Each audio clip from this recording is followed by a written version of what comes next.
Big boss ಅನ್ನೋದು ತುಂಬ ಜನರ ಕನಸು. ಬಿಗ್ ಬಾಸ್ಗೆ ಹೋಗಬೇಕು, ಅಲ್ಲಿ ನಾನು ಹೆಸರನ್ನ ಗಳಿಸ್ಬೇಕು, ಅಲ್ಲಿನ ವಿನ್ನಿಂಗ್ ಪ್ರೈಸನ್ನು ಎತ್ಕೊಬರಬೇಕು. ಬಿಗ್ ಬಾಸ್ಗೆ ಹೋದವರಿಗೆಲ್ಲ ಒಂದು ದೊಡ್ಡ ಫೇಮ್ ಸಿಗೋದನ್ನು ನೀವು ನೋಡಿದ್ದೀರಾ. ಜೊತೆಗೆ ಅಲ್ಲಿ ಒಳ್ಳೆಯ ಅದ್ಭುತವಾದಂತಹ ಅಮೌಂಟು ಕೂಡ ಸಿಗುತ್ತೆ.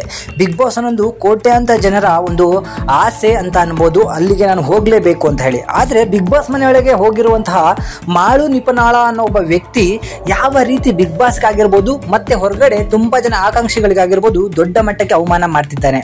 ಇವರನ್ನ ಬಿಗ್ ಬಾಸ್ ಅವರು ಆಯ್ಕೆ ಮಾಡಿರೋದು ಬೇರೆಯದೇ ಒಂದು ಕಾರಣಕ್ಕೆ. ಬಟ್ ಒಳಗಡೆ ಹೋದ ಮೇಲೆ ಇವರೆಲ್ಲರೂ ಕೂಡ ಇಲಿಗಳಾಗಿ ವರ್ತಿಸ್ತಾರೆ. ಮಾಳು ನಿಪನಾಳ ಈಗಾಗಲೇ ಬಿಗ್ ಬಾಸ್ ಮನೆಯಲ್ಲಿ ನನಗೆ ಇಲ್ಲಿ ಇರ್ಲಿಕ್ಕೆ ಆಗ್ತಾ ಇಲ್ಲ, ನನಗೆ ಹೊರಗಡೆ ಕಳಿಸ್ಬಿಡಿ, ನಾನು ಹೋಗ್ಬಿಡ್ತೀನಿ, ನನಗೆ ಇವರ ಭಾಷೆ ಅರ್ಥ ಆಗ್ತಿಲ್ಲ, ನನ್ನ ಭಾಷೆ ಅವ್ರಿಗೆ ಅರ್ಥ ಆಗಲ್ಲ, ಹಾಗೆ ಹೀಗೆ ಅನ್ಕೊಂಡು ಡೈಲಿ ಟೈಮ್ ವೇಸ್ಟ್ ಅನ್ನ ಮಾಡ್ತಿದ್ದಾನೆ. ಜನಗಳು ಅನ್ನ ನೋಡಿದ್ರೆ ಈ ವೇಸ್ಟ್ ಬಾಡಿನ ಯಾಕೆ ಮನೆಯೊಳಗೆ ಇಟ್ಕೊಂಡಿದ್ದಾರೆ ಅಂತ ಹೇಳಿ ತುಂಬಾ ಜನ ಹೇಳ್ತಾ ಇದ್ದಾರೆ. ಸೊ ಮನೆಯೊಳಗೆ ಮೊದಲ ದಿನವೇ ಬಂದಿತ್ತು ಯಾರನ್ನ ಆಚೆ ಹಾಕಬೇಕು ಅಂತ ಹೇಳಿ. ಆಗ ಎಲ್ಲರೂ ಕೂಡ ಚಿನುಕುಳಿ ಪಟಪಟ ಅಂತ ಮಾತಾಡುವಂತಹ ರಕ್ಷಿತನ ಹೊರಗಡೆ ಹಾಕ್ಬಿಟ್ರು. ಇದೇ ಮಾಡು ಹೇಳ್ದ, ನಾನು ಈ ಮನೆಯಲ್ಲಿ ಇರುವಂತಹ ಆಸೆ ಪಟ್ಟು ಬಂದಿದ್ದೀನಿ, ನನಗೆ ಇಲ್ಲಿ ಒಂದು ವಾರ ಇರ್ಲಕ್ಕಾದ್ರೂ ಟೈಮ್ ಕೊಡ್ಲಿ, ಹಂಗೆ ಹಿಂಗೆ ಅಂತ ಹೇಳಿ. ಆಗ್ಲೇ ಮನೆ ಮಂದಿ ಒಂದ್ ಸ್ವಲ್ಪ ಯೋಚನೆ ಮಾಡಬೇಕಿತ್ತು. ಇವನು ಫೈನಲ್ ಗಂಟೆ ಇರ್ತೀನಿ ಅಂತ ಹೇಳ್ತಿಲ್ಲ, ಕೇವಲ ಒಂದೆರಡು ದಿನ ಇದ್ದು ಹೋಗ್ತೀನಿ ಅಂತ ಹೇಳ್ತಿದ್ದಾನಲ್ಲ, ಇಂಥವನ್ನ ಇಟ್ಕೊಂಡು ಏನು ಪ್ರಯೋಜನ ಅಂತ ಹೇಳಿ ಅವರನ್ನ ಹೊರಗಡೆ ಹಾಕಿದ್ರೆ ಇವತ್ತು ಇಂಥ ದೊಡ್ಡ ಮಟ್ಟಕ್ಕೆ ಇವನು ಮಾತಾಡುವಂತಹ ಪರಿಸ್ಥಿತಿ ಬರ್ತಾ ಇರಲಿಲ್ಲ. ಅಂತಹ ಪಟಾಪಟ ಮಾತಾಡುವಂತಹ ಬಿಗ್ ಬಾಸ್ಗೆ ಹೇಳಿ ಮಾಡಿಸಿದಂತಹ ರಕ್ಷಿತನ ಹೊರಗಡೆ ಹಾಕಿದ್ರು. ಬಟ್ ಇವತ್ತು ಅವನಿಂದಾಗಿ ಅವನ ಜೋಡಿ ಸ್ಪರ್ಧೆ ಆಗಿರುವಂತಹ ಸ್ಪಂದನಗೂ ಕೂಡ ಹೊರಗಡೆ ಹೋಗುವಂತಹ ಒಂದು ಚಾನ್ಸ್ ಬಂದ್ಬಿಡ್ತು. ಸೊ ಈ ಹಿಂದಿನ ವಾರ ನೋಡಬಹುದು, ಮಾಡಿದಂತಹ ಸಣ್ಣ ಎಡವಟ್ಟಿಗೆ ಇಬ್ರು ಹೊರಗಡೆ ಹೋಗೇ ಬಿಟ್ರು.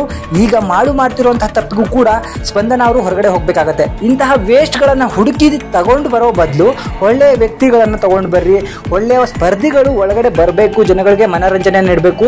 ಅವನು ದೊಡ್ಡ ವೇಸ್ಟ್ ಅಂತಾನೆ ಅನ್ಬೋದು. ಹನುಮಂತ ಏನು ತಿಳಿಯದಂತ ಹನುಮಂತ ಬಂದು ಜನಗಳಿಗೆ ಮನ್ನಣೆ ಗಳಿಸ್ತಾ ಎಷ್ಟು 5 ಕೋಟಿ ಅಧಿಕಕ್ಕೂ ಓಟ್ಗಳನ್ನ ಪಡ್ಕೊಂಡ, ಯಾವ ರೀತಿ ಗೆದ್ದ ಅಂತ ಹೇಳಿ ನೋಡ್ಬೋದು. ಅದು ಎಂಟರ್ಟೈನ್ಮೆಂಟ್ ಅಂದ್ರೆ, ಅದು ಒಂದು ವೇದಿಕೆಗೆ ಕೊಡುವಂತಹ ಮರ್ಯಾದೆ. ಅಂದ್ರೆ ಇಂತಹ ಮಾಳುಗಳನ್ನ ವೇಸ್ಟ್ ಗಳನ್ನ ತಗೊಂಡು ಮನೆಯೊಳಗೆ ಸಿಕ್ಸಿದ್ರೆ ತುಂಬಾ ಜನ ಬಿಗ್ ಬಾಸ್ ಅನ್ನ ನೋಡೋದನ್ನ ಕಡಿಮೆ ಮಾಡ್ತಾರೆ.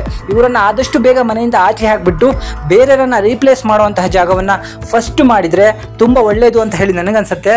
ಆದ್ರೆ ಒಂದು ಗುಡ್ ವಿಚಾರ ಅಂತ ಹೇಳಿದ್ರೆ, ಬಿಗ್ ಬಾಸ್ ಮನೆಗೆ ಬೀಗ ಹಾಕಲಾಗಿತ್ತು.